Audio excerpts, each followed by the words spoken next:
آپ سبھی بچوں کا خیر مقدم ہے۔ امید کرتا ہوں کہ آپ سب باخیر ہوں گے۔ بچوں، آج کے اس ویڈیو لیسن میں ہم بہار بورڈ درجہ 7 اردو کے سبق نمبر 21 کو پڑھیں گے، اور یہ آخری سبق بھی ہے، اور ایک نظم ہے یہاں پہ، صبر کی اہمیت۔ حالانکہ یہ جو نظم ہے اس میں 3 بند موجود ہیں، اور یہ تینوں بندان جو ہے ایک مرثیے سے لیے گئے ہیں، اور اس کے جو شاعر ہیں وہ ہیں میر انیس، جو کہ ایک مشہور شاعر ہیں اردو کے، اور مرثیہ گو شعراء میں ان کا بڑا مقام ہے۔ اس نظم میں انہوں نے خاص طور سے صبر کی تلقین کی ہے، جیسا کہ اس نظم کا عنوان ہی ہے صبر کی اہمیت۔ تو انہوں نے صبر کی جو خوبیاں ہیں، جو صبر کی اہمیت ہے، اس کو ظاہر کرنے کی کوشش کری ہے، اور بتانا چاہا ہے کہ صبر ایک بہت بڑی طاقت ہے، کہ صبر کے سہارے ہم بڑا سے بڑا غم، یہاں تک کہ اپنی اولاد کی موت کا غم بھی سہ لیتے ہیں۔ دنیا میں اس سے بڑا کوئی غم نہیں ہو سکتا۔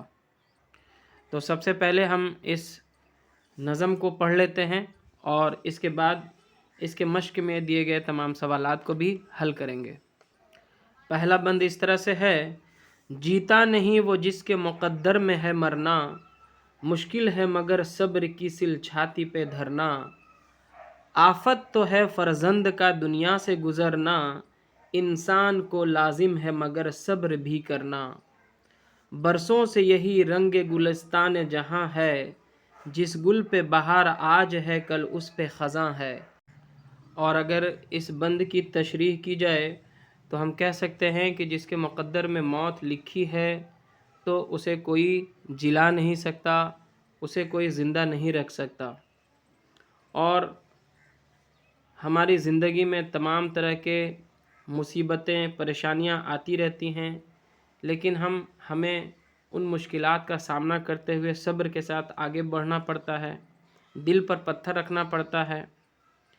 دنیا کے اندر سب سے بڑی جو مصیبت ہے وہ یہ ہے کہ والدین کے سامنے اس کی جوان اولاد کا گزر جانا، لیکن اتنی بڑی مصیبت کو بھی انسان جو ہے صبر کی طاقت سے سہ لیتا ہے۔ اور یہ دنیا کا نیم ہے کہ آج اگر بہار ہے تو کل خزاں بھی آئے گا، یعنی آج اگر سکھ ہے تو کل دکھ بھی آ سکتا ہے۔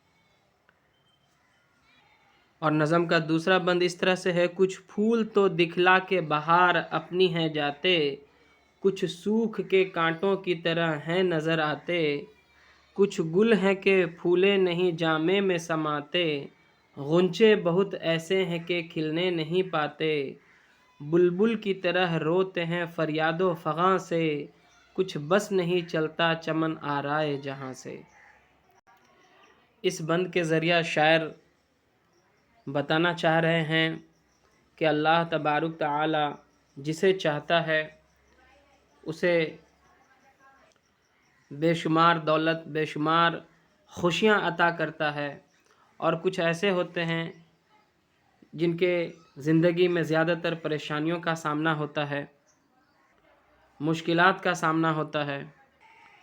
کچھ کو اللہ تعالی اتنا عطا کرتا ہے کہ وہ پھلتے پھولتے ہیں، اور کسی کو اتنا موقع نہیں مل پاتا، اور ان کی زندگی جو ہے پریشانی کے حالات میں ہی گزر جاتی ہے۔ وہ فریاد کرتے ہیں، گڑ گڑاتے ہیں، دعائیں کرتے ہیں، لیکن انسان کے بس میں کچھ نہیں ہوتا۔ یہ سب اوپر والے کی مرضی ہے، وہ جس کو چاہتا ہے اسے نوازتا ہے، اور کسی کی زندگی میں صبر ہی باقی رہ جاتا ہے۔ اور آخری بند اس طرح سے ہے: مرتے ہیں جواں سامنے اور دیکھتے ہیں پیر، ماں باپ کا کیا زور ہے جو خواہش تقدیر، سر پیٹ کے فریاد کرے مادر دلگیر، جز صبر بن آتی نہیں لیکن کوئی تدبیر، آرام جسے دیتے ہیں چھاتی پہ سلا کر، رکھ آتے ہیں ہاتھوں سے اسے قبر میں جا کر۔ اور آخری بند میں شاعر کہہ رہے ہیں کہ بزرگوں کے سامنے، والدین کے سامنے جب جوان اولاد گزر جاتی ہے تو ماں باپ کا وہاں پہ کوئی زور نہیں چلتا ہے، یہ سب تقدیر کی باتیں ہوتی ہیں، جو تقدیر میں لکھا ہوتا ہے وہ ہو کر رہتا ہے۔ ماں جتنا بھی فریاد کر لے، کتنا بھی غمزدہ ہو جائے، سر پیٹ کر رہ جائے، اسے جو ہے صبر ہی کرنا پڑتا ہے، اس کے علاوہ کوئی اور چارہ نہیں ہوتا، کیونکہ والدین جس بچے کو اپنی چھاتی پر رکھ کر اسے خوشیاں عطا کرتے ہیں، اسے پالتے پوستے ہیں، اسے ہر غم سے بچانے کی کوشش کرتے ہیں اور اسے ہر طرح کے آرام و آشائش کا انتظام کرتے ہیں اس کے لیے، اور جب ان کے سامنے ان کی اولاد کی موت آ جاتی ہے تو پھر اپنے انہی ہاتھوں سے اسے قبر میں جا کر بھی دفن کر دیتے ہیں۔ اور یہ ساری چیزیں جو سہنے کی طاقت اور ہمت جو دینے والی چیز ہے وہ ہے صبر۔ تو صبر کی اہمیت آپ نے یہاں پہ دیکھی، اور مشق کی شروعات ہے، پڑھیے اور سمجھیے۔ یہاں پہ چند الفاظ ہیں جو مشکل الفاظ ہوتے ہیں، اس کے یہاں پہ معنی دیے جاتے ہیں، آپ بھی انہیں پڑھیں اور یاد کر لیا کریں۔ مقدر یعنی کہ قسمت، سل پتھر کا ٹکڑا، فرزند بیٹا، گلستاں باغ، گل پھول، خزاں پتجھڑ، جامہ لباس کپڑا، غنچہ کلی، فغاں نالہ فریاد، چمن آرائی باغ کو سجانا سنوارنا، پیر بوڑھا، مادر ماں، دلگیر غم زدہ۔ اور مشق میں آگے ہے غور کرنے کی باتیں۔ آپ نے جو نظم پڑھی اسے اردو کے مشہور شاعر میر انیس نے لکھی ہے۔ میر انیس مرثیہ گو شعراء میں بڑا مقام رکھتے ہیں۔ اس نظم کے تینوں بندان کے ایک مرثیے سے ہی لیے گئے ہیں۔ یہ نظم مسدس کی شکل میں لکھی گئی۔ مسدس میں ہر بند 6 مصروں کا ہوتا ہے، جس طرح سے آپ یہاں پہ دیکھ پا رہے ہیں، یہ پہلا، یہ دوسرا، یہ تیسرا، یہ چوتھا، یہ پانچواں اور یہ چھٹا مصرع ہے۔ اس طرح آپ کی نظم میں 3 بند موجود ہیں۔ نظم میں شاعر نے صبر کی تلقین کی ہے اور کہا ہے کہ صبر بہت بڑی طاقت ہے، جس کے سہارے ہم بڑا سے بڑا غم، یہاں تک کہ اپنی اولاد کی موت کا غم بھی سہ لیتے ہیں۔ آگے ہے مندرجہ ذیل الفاظ کو جملوں میں استعمال کیجیے۔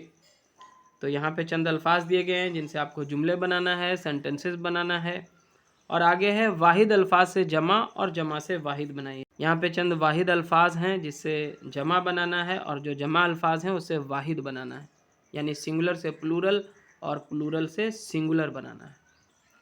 تو سب سے پہلے ہم جملہ بنا لیتے ہیں۔ یہاں پہ ہم نے تمام الفاظ جو دیے گئے تھے ان سے جملے بنا دیے ہیں۔ آپ چاہیں تو اس کے علاوہ بھی کوئی جملہ اپنی مرضی سے بنا سکتے ہیں۔ جیسے پہلا ہے آفت، ہم نے لکھا ہے آفت ٹل چکی ہے۔ بہار، بہار آتے ہی باغات پھولوں سے بھر گئے ہیں۔ کانٹے، گلاب کے پودے میں کانٹے بھی ہوتے ہیں۔ بلبل، بلبل صبح چھت پر آ کر ہمیں جگاتی ہے۔ فریاد، ہماری فریاد صرف اللہ ہی سننے والا ہے۔ اور آگے ہے جوان، تم ایک جوان آدمی ہو۔ خواہش، انسان کی خواہش پوری ہونا مشکل ہے۔ تدبیر، مشکل گھڑی میں ہمیں تدبیر کا سہارا لینا چاہیے۔ قبر، قبر آخرت کی پہلی منزل ہے۔ آرام، اچھی صحت کے لیے آرام بھی ضروری ہے۔ اور آگے واحد سے جمع اور جمع سے واحد ہم نے بنا دیے ہیں۔ آفت واحد لفظ ہے، اس کی جمع ہوگی آفات۔ لازم واحد ہے، لازمات۔ مشکلات یہ جمع ہے، اس کی واحد ہوگی مشکل۔ خواہش یہ واحد ہے، اس سے جمع ہوگی خواہشات۔ تدابیر جمع ہے، اس کی واحد ہوگی تدبیر۔ اور قبر واحد ہے، اس سے جمع ہوگا قبور۔ اور مشق میں آگے ہے مذکر اور مؤنث الفاظ الگ کیجیے۔ تو یہاں پہ جو مذکر ہوگا اس میں مذکر میں ٹک کر دینا ہے، جو مؤنث ہوگا اس میں مؤنث میں ٹک کر دینا ہے۔ جیسے مقدر